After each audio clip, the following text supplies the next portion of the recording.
नमस्कार, स्वागत है आप सभी का स्वराज एक्सप्रेस में। आप देख रहे हैं हमारा खास प्रोग्राम जनता मांगे जवाब। आपके साथ मैं हूं संयम जैन।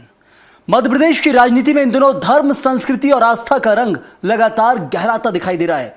महाकाल लोक धार्मिक कॉरिडोर तीर्थ दर्शन योजनाओं के बाद अब सरकार ने पहली बार सोमनाथ स्वाभिमान यात्रा की शुरुआत की है। राजधानी भोपाल से 21 नदियों का पवित्र जल लेकर 1100 श्रद्धालु सोमनाथ के लिए रवाना हुए। सीएम मोहन यादव ने खुद हरी झंडी दिखाकर यात्रा को रवाना किया, लेकिन इस यात्रा के राजनीतिक मायने भी निकाले जा रहे हैं। सवाल ये कि क्या मध्य प्रदेश में सरकार अब विकास के साथ धार्मिक पहचान को भी बड़ा केंद्र बना रही है क्या? पहले रिपोर्ट देखिए आप। भोपाल के रानी कमलापति रेलवे स्टेशन पर आस्था, संस्कृति और राजनीति की एक अलग तस्वीर देखने को मिली। पहली बार मध्य प्रदेश से सोमनाथ स्वाभिमान यात्रा निकाली गई। मुख्यमंत्री डॉक्टर मोहन यादव ने श्रद्धालुओं के पहले जत्थे को हरी झंडी दिखाकर रवाना किया। इस यात्रा में 1100 श्रद्धालु 21 पवित्र नदियों का जल लेकर सोमनाथ मंदिर जा रहे हैं, जहां भगवान सोमनाथ का जलाभिषेक किया जाएगा। सरकार इसे सांस्कृतिक चेतना और राष्ट्रीय गौरव से जोड़ रही है, तो वहीं राजनीतिक गलियारों में इसे सनातन और धार्मिक पहचान को मजबूत करने की रणनीति के तौर पर देखा जा रहा है।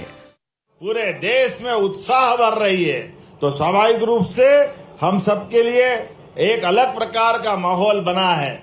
ऐसे समय में आपके माध्यम से 12 ही ज्योतिर्लिंग में पहले ज्योतिर्लिंग हमारे सोमनाथ भगवान हैं, जिनके माध्यम से आपकी अपनी दर्शन का एक सौभाग्य मिलेगा। दरअसल पिछले कुछ समय में मध्य प्रदेश सरकार लगातार धार्मिक परियोजनाओं और आयोजनों पर फोकस बढ़ा रही है। महाकाल लोक धार्मिक कॉरिडोर, तीर्थ योजनाओं और अब सोमनाथ यात्रा को उसी कड़ी का हिस्सा माना जा रहा है। मुख्यमंत्री डॉक्टर मोहन यादव ने अपने संबोधन में विरासत से विकास की बात कही। उन्होंने कहा कि धार्मिक स्थलों के विकास से पर्यटन बढ़ता है और स्थानीय अर्थव्यवस्था को मजबूती मिलती है। सरकार का दावा है कि उज्जैन में महाकाल लोक बनने के बाद श्रद्धालुओं की संख्या कई गुना बढ़ी है, जिसका सीधा फायदा व्यापार और रोजगार को मिला। लेकिन विपक्ष इसे धार्मिक भावनाओं के जरिए राजनीतिक संदेश देने की कोशिश के रूप में देख रहा है। हालांकि सरकार इसे पूरी तरह सांस्कृतिक और आध्यात्मिक पहल बता रही है। मोहन यादव जी, आपकी सरकार का धर्म है कि आप जो है बच्चों को अच्छी शिक्षा के लिए विद्यालयों में शिक्षकों की भर्ती करें, अस्पतालों में अच्छे स्वास्थ्य के लिए डॉक्टरों की भर्ती करें और जो चिकित्सा सुविधाएं हैं उसको गांव तक पहुंचाएं।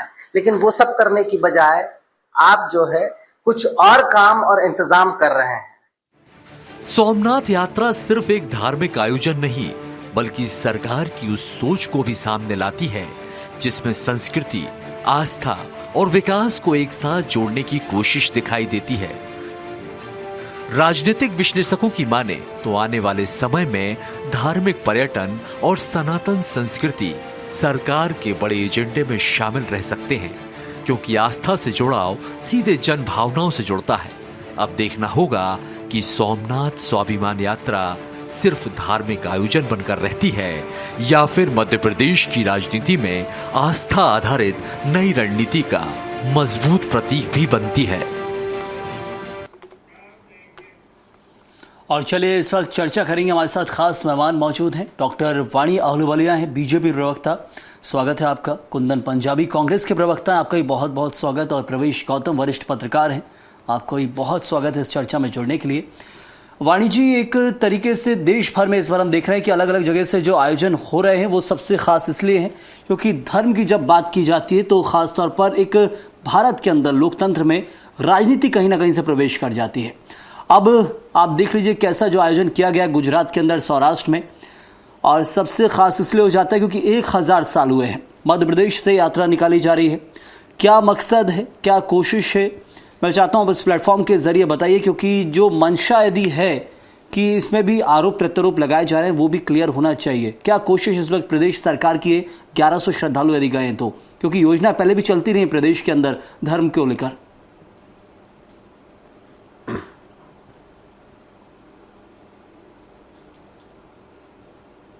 जी मैं सबसे पहले प्रवेश जी, कुंदन जी, संयम जी, आपके तमाम श्रोताओं को प्रणाम करती हूँ, शुभकामनाएं देती हूँ। और ये एक और नवाचार है, एक और पहल है मध्य प्रदेश की जनता के लिए कि जो सबसे पहला ज्योतिर्लिंग जिसकी हम जब श्रृंखला में 12 के दर्शन करते हैं तो हमारे सनातन धर्म में ये अंकित है कि हमारे दर्शन इस दिशा से शुरू होने चाहिए। हमें सोमनाथ ज्योतिर्लिंग का दर्शन सर्वप्रथम करना चाहिए। और ये इसलिए भी ऐतिहासिक है क्योंकि 17 बार आक्रांताओं ने इसे नष्ट करने की कोशिश की।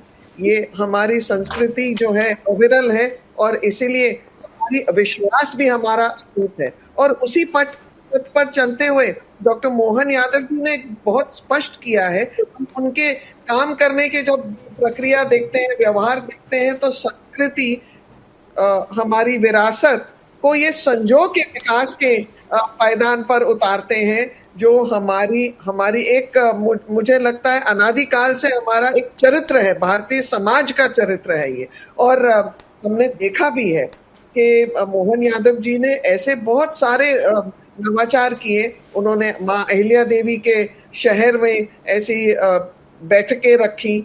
ये जन चेतना के साथ साथ ये हमारी आस्था का भी प्रतीक है, हमारी अस्मिता का प्रतीक है। बट कांग्रेस से आप कैसे अपेक्षा कर सकते हैं संयम जी, जिस राजनीतिक दल को यहाँ भी राजनीति सूझ रही है? क्या आपको नहीं लगता है कि जहां सनातन का कोई विषय आ जाता है तो कहीं पेट में दर्द शुरू हो जाता है हमारे कांग्रेसियों का? मुझे तो लगता है कि विपक्ष ने हर उस राष्ट्र की भावना के साथ अपना एक व्यंग व्यक्त किया है, चाहे वो वंदे मातरम हो, चाहे राम मंदिर की प्राण प्रतिष्ठा हो। चलिए मैं एक जवाब उनसे भी ले लेता हूं। संस्कृति मंत्रालय का ये आयोजन किया गया और इसके तहत ये ट्रेन रवाना भी की गई है। ये कुंदन जी लग रहा है कि इसको लेकर भी किसी प्रकार की कोई राजनीति, क्योंकि एक तरीके से गौरव है, आस्था हो, धर्म हो, संप्रदाय, संस्कृति, ये सब अलग विषय हो जाता है, लेकिन इसमें जब खास इसलिए होता है क्योंकि एक देश की बड़ी आबादी और उस आबादी की जब बात होती है तो हम देखते हैं कि 1000 वर्ष का जो दंश था वो मिटा था। 1000 वर्ष का सोमनाथ मंदिर को लेकर देश की आज़ादी के बाद सबसे पहला कार्य धर्म को लेकर हुआ तो वही हुआ, और उस समय भी थोड़ी सी राजनीति हुई थी और यही था कि एक धर्म विशेष का है तो इसलिए ज़रूरी कि धर्म के लोग ही मिलकर करें, इसमें सरकारी खर्च ना हो। उस समय की ये बातें हुआ करती थी और बातें उस वक्त बिल्कुल तुलनात्मक तौर पर देखेंगे तो सही भी थी, उसमें कुछ गलत नहीं था, क्योंकि एक धर्म का है तो धर्म समृद्ध होता है, धर्म के लोग समृद्ध है, वो अपना आयोजन खुद करेंगे। फिलहाल क्या कुछ कांग्रेस देख रही है इस आयोजन को लेकर? देखिए, निश्चित रूप से आज जो सोमनाथ जी के लिए हरी झंडी दिखाई है मुख्यमंत्री जी ने, हम उसका स्वागत करते हैं। उसके अंदर कहीं कोई भी सनातन का काम हो रहा है उसके अंदर हम उसका स्वागत करते हैं और साधुवाद देते हैं।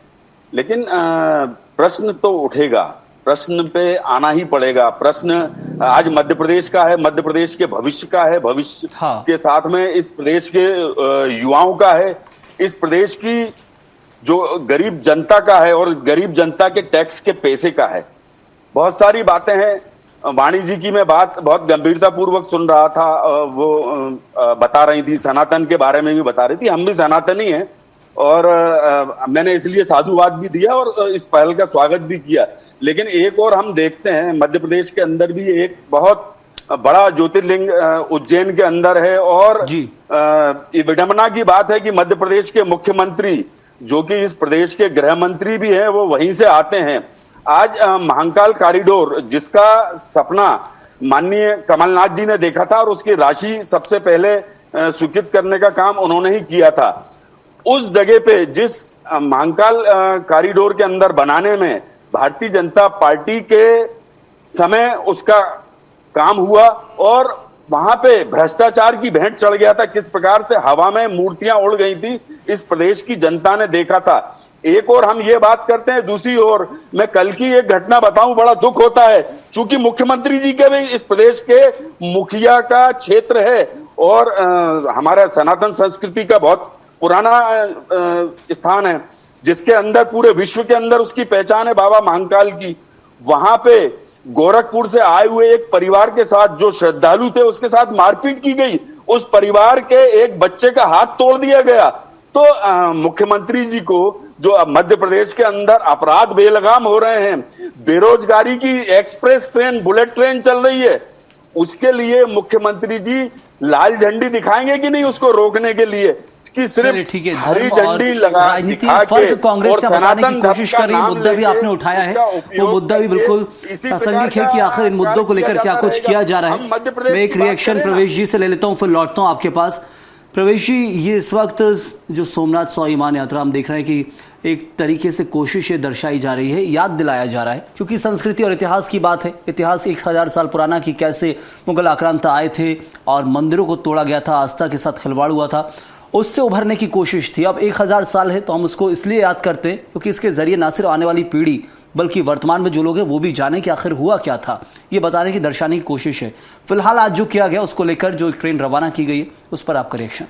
संयम जी, जहाँ तक मैं समझ पा रहा हूँ, पहले तो ठीक है, धर्म के प्रति आस्था होना बहुत अच्छी बात है। हाँ। और डॉक्टर वाणी जी खुश होने का कारण भी है कि वो संघ से जुड़ी रही हैं और सनातन को हमेशा प्रमोट किया है, तो मुख्यमंत्री जी भी उसी लाइन पे चल रहे हैं। पर इसको थोड़ा राजनीतिक रूप से देखने की आवश्यकता है संयम जी। आपको याद होगा भाजपा की 2 सीटें थी, आज 22 राज्यों में या 20 राज्यों में सरकार है लगभग। तब भाजपा ने जब जनमानस में पैठ बनाई तो शुरुआत राम जो यात्रा की गई थी राम मंदिर के लिए, उसकी शुरुआत सोमनाथ से की गई थी। सोमनाथ ज्योतिर्लिंग से ही मोहन यादव जी की शुरुआत हुई है, जो मैं समझ पा रहा हूं। हार्डकोर हिंदुत्व और सनातन को लेके जो कहीं ना कहीं टारगेट उत्तर प्रदेश और केंद्र की राजनीति में भी जाता हुआ दिख रहा है। मुख्यमंत्री मोहन यादव ने अकेले ये यात्रा नहीं, इसके पहले हेलीकॉप्टर तीर्थ दर्शन यात्रा भी शुरू की। महाकाल कॉरिडोर की तो बात की ही कि उन्होंने वाराणसी तक गए, काशी में सिस्टम समझ के आए कि क्या है कैसा है। यात्रा नो डाउट धर्म के प्रति उनकी आस्था का प्रतीक है, स्वागत योग्य है। परंतु भाजपा यदि पानी भी पिएगी तो राजनीतिक कहीं ना कहीं उसको साधने का प्रयास करेगी। तो ये मुख्यमंत्री मोहन यादव की हार्डकोर हिंदुत्व राजनीति का प्रतीक है, जो मुझे लगता है सोमनाथ से अब शुरू हुआ है, धीरे धीरे करके और अन्य प्रदेशों में जाएगा। यानी भाजपा, जो भारतीय जनता पार्टी का केंद्रीय आला कमान है, मोहन यादव को कहीं ना कहीं राष्ट्रीय स्तर पर प्रोजेक्ट करने की कोई प्लानिंग कर रहा है, जिसका नतीजा धीरे धीरे करके नीचे दिख रहा है। कांग्रेस के आरोप हैं, ठीक है, मुद्दा आज धार्मिक यात्रा का है, बाकी मुद्दों पे आरोप लगते रहते हैं, दोनों को जोड़ना ठीक नहीं है। पर उनके आरोप भी ठीक लगते हैं कि भाई बाकी चीजों पर भी ध्यान दीजिए। तो सरकार अपनी ओर से ध्यान देती है।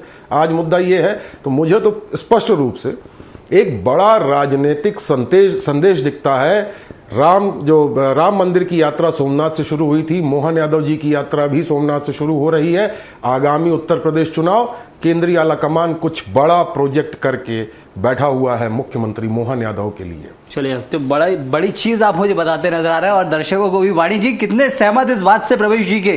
क्या कुछ प्लानिंग चल रही है? प्लानिंग तो बहुत आगे की चलती है बीजेपी के अंदर, क्या ये बात सही है? आप लोग 2-2 साल पहले का सोच रहे हैं, हम वर्तमान में जी रहे हैं, हम बंगाल देखते हैं, आप पंजाब कर देते हैं, आखिर क्या प्लानिंग चल रही है? देखिए, हम सब जमीनी स्तर के कार्यकर्ता हैं और भारतीय जनता पार्टी की एक विशेषता है, चाहे वो मुख्यमंत्री हो, चाहे प्रधानमंत्री हो, चाहे गृह मंत्री हो, वो मूल रूप से पहले इस राजनीतिक दल के कार्यकर्ता होने के नाते अपना कर्तव्य पालन करते हैं। और फिर मोहन यादव जी जो उत्कृष्ट इस नेता भी हैं, इस परिवार के मुखिया भी हैं मध्य प्रदेश में, और उन्होंने नवाचारों की श्रृंखला जो दी है, उन्होंने ये स्पष्ट कर दिया है कि राजनीतिक नेता के अलावा मुझे लगता है वो एक लार्जर देन लाइफ एक व्यक्तित्व है, जिसका हम उदाहरण, जिसके हम चर्चा कर रहे हैं। और इस व्यक्तित्व के जो कार्य प्रणाली है वो बहुत स्पष्ट है। प्रदेश में जीरो टॉलरेंस के साथ साथ मुख्यमंत्री ये सुनिश्चित कर रहे हैं। दो एक चीजें तो देखने मिली है। तीर्थ दर्शन योजना जहां शिवराज सिंह चौहान ने शुरू की थी, उस वक्त प्रदेश के अंदर 2012-13 के अंदर वाणी जी, उसके बाद कॉरिडोर की बात भी सबसे ज्यादा यदि किसी ने की थी, सबसे ज्यादा कॉरिडोर की शिवराज सिंह चौहान ने की थी। अब मोहन यादव भी कुछ नए अंदाज में उसे देते नजर आ रहे हैं। अभी वहां 1000 साल हो तो कार्यक्रम चल रहा, तो वहीं की सबसे पहले ट्रेन रवाना की गई है। आगे और क्या क्या प्लानिंग है? देखिए संयम जी, आगे प्लानिंग का तो वो तो केंद्र हमारे संगठन का आदेश होता है और मुख्यमंत्री जी और उनकी जो प्लानिंग होती है आगे के कार्यों के लिए। लेकिन आप देखिए ना श्रृंखला, जैसे प्रवेश जी ने बताया कि हेलीकॉप्टर सेवा, धार्मिक पर्यटन पर कितनी फोकस है मध्य प्रदेश की सरकार की। राम पथ, कृष्ण पथ, चित्रकूट को आगे और विकसित करना, और साथ साथ में हम उस बड़े मेले वो नहीं, धर्म के लिए कर रहे हैं, ठीक है, लेकिन धर्म के जरिए वोट बैंक साधने की कोशिश, क्या धर्मनिरपेक्षता पर सवाल, ये एक बड़ा महत्वपूर्ण सवाल है यहाँ पर। क्या धर्म के जरिए वोट बैंक साधने की कोशिश, तो फिर धर्मनिरपेक्षता पर सवाल है, इसलिए सवाल किया जा रहा है, क्योंकि ये पूरी श्रृंखला आप जो जिक्र कर रही हैं। मैं एक वाक्य में उसका उत्तर दूंगी। हाँ। भारतीय जनता पार्टी केंद्र के नेतृत्व में सबका साथ, सबका प्रयास, सबका विकास की अवधारणा के साथ आगे बढ़ती है। जब योजनाओं का लाभ देती है, धर्म और जाति के ऊपर भेदभाव नहीं करती। हम योजनाओं का लाभ जो क्रियान्वयन होता है देश भर में एक बराबरी से, समानता के साथ, न्यायपूर्वक तरीके से देते हैं। और इसका एक उदाहरण आप चाहे हाउसिंग, जो महिलाओं को अपने छत के जो मालिकाना हक मिला है, चाहे उज्ज्वला गैस की योजना हो, चाहे वो आयुष्मान योजना, कहीं भेदभाव नहीं है इनके क्रियान्वयन में। जाति या धर्म के आधार पर हम हमारे मुस्कुरा रहे हैं कुंदन जी, क्योंकि उनको पता है मेरा इशारा तो इन्हीं के ऊपर है। इनके हिसाब से वो एक हथियार है, वो एक राजनीतिक, इनका अपॉर्चुनिस्टिक टूल है, उसका उपयोग करते हैं। जवाब लेके फिर आपके पास लौटता हूं। आखिर क्या कहना चाह रहा है, इस मुस्कुराहट के पीछे क्या राज है?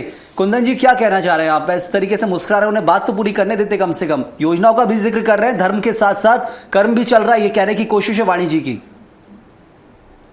देखिए, हमारी बहन जिस प्रकार से बखान कर रही हैं लगातार, कि आप ये बताइए, आज मध्य प्रदेश के अंदर ये जिस योजना की तरफ इशारा कर रही थी कि बहनों के लिए उज्ज्वला योजना, आज सिलेंडर रखे हुए हैं उनके घरों पे, उसके ऊपर मेरे ख्याल से उन्होंने चूल्हा और दूसरा बना के रख दिया है, गैस मिल ही नहीं रही है। आज मध्य प्रदेश के अंदर लोगों को बड़ी कठिनाई है, लंबी लंबी लाइनें लगी हुई हैं।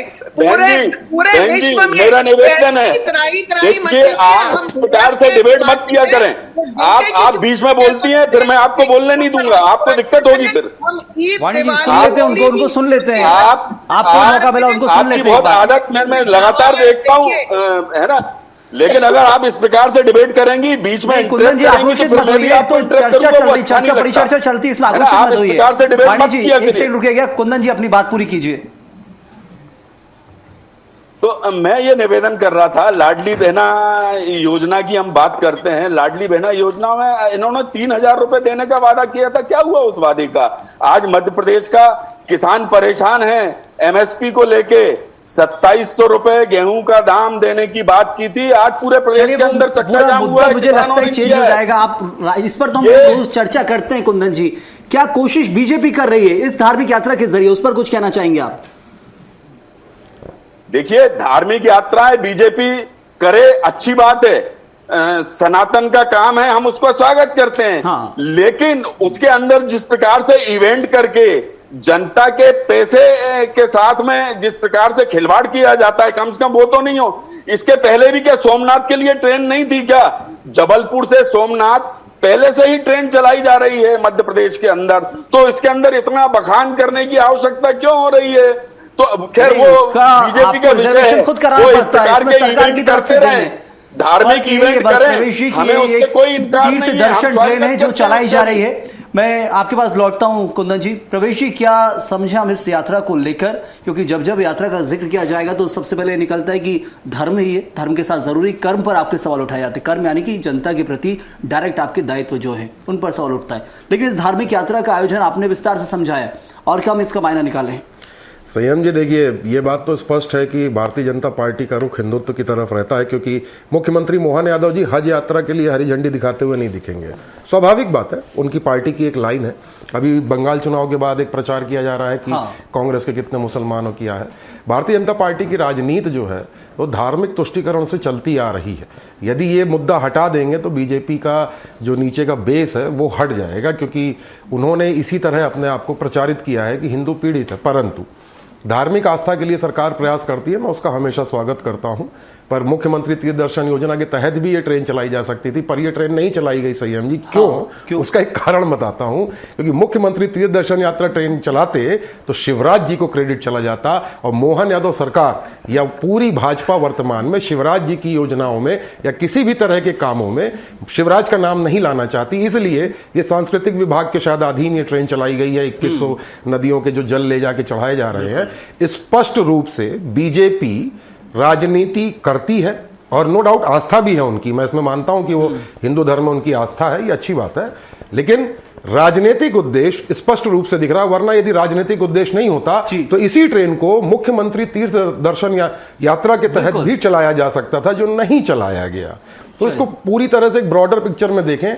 मोहन यादव, मैं फिर रिपीट कर रहा हूं, मुख्यमंत्री मोहन यादव योगी का विकल्प बनते नजर आ रहे हैं हार्ड कोर हिंदुत्व की बात को लेकर, जिसका जो हमें रिपरकर्शन है या जो रिजल्ट है वो मुझे उम्मीद है कि 2027 उत्तर प्रदेश चुनाव में देखने को मिलेगा कि मोहन यादव जी को किस प्रकार से उत्तर प्रदेश के चुनाव में जिम्मेदारी दी जाती है। जैसे बिहार की हम सोच रहे थे और वैसे अब कुछ देखने मिलेगा। लेकिन यहाँ पर एक वाणिज्यिक सवाल, क्या क्रेडिट को लेकर भी कोई राजनीति होती है क्या? क्रेडिट शिवराज सिंह चौहान ने बहुत किया, तीर्थ दर्शन योजनाएं भी चलाई है, बहुत ज्यादा चलाई, और फिर चुनाव जीते और फिर उसे कंटिन्यू भी रखा, एक बड़ा लाभ का कारण हुई है।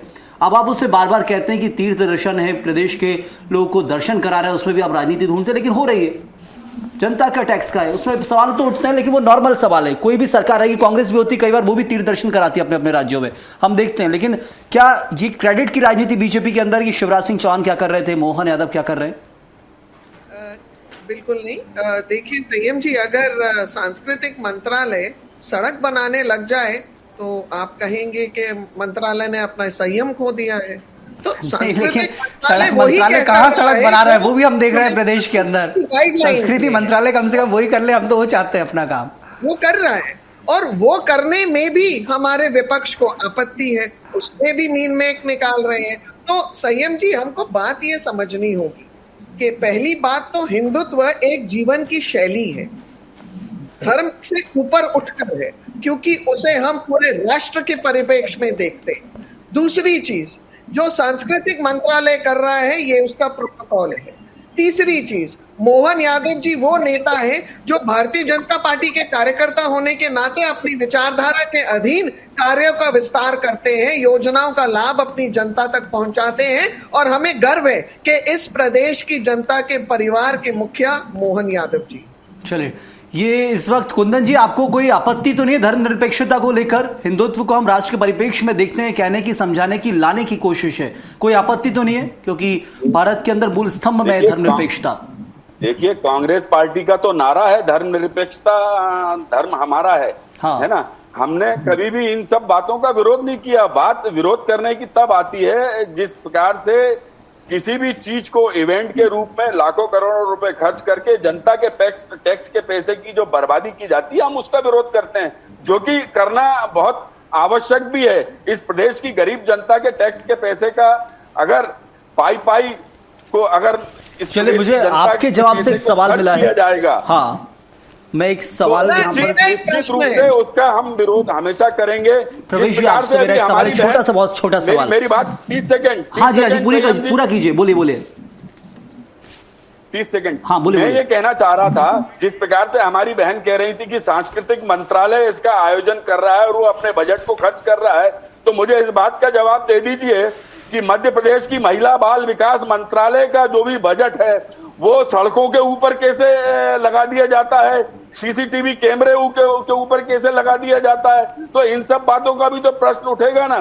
तो क्या वो एक ही विभाग ईमानदार है? चलिए ठीक है, मैं एक, मेरे पास समय खत्म है, बिल्कुल समय खत्म हो चुका है। कुंदन जी, आप पर एक जवाब में जो चाहिए प्रवेश जी से। प्रवेश जी, जब बात की जाती है 1951 की, पहला ये धार्मिक लक्ष्य था और इसमें साफ तौर पर उस वक्त कहा जाता था कि इसमें कुछ भी सरकार का पैसा नहीं लगेगा, समाज अपना पैसा इकट्ठा करेगा और उसका इसका आयोजन किया जाएगा, और बड़ा आयोजन हुआ, राष्ट्रपति गए।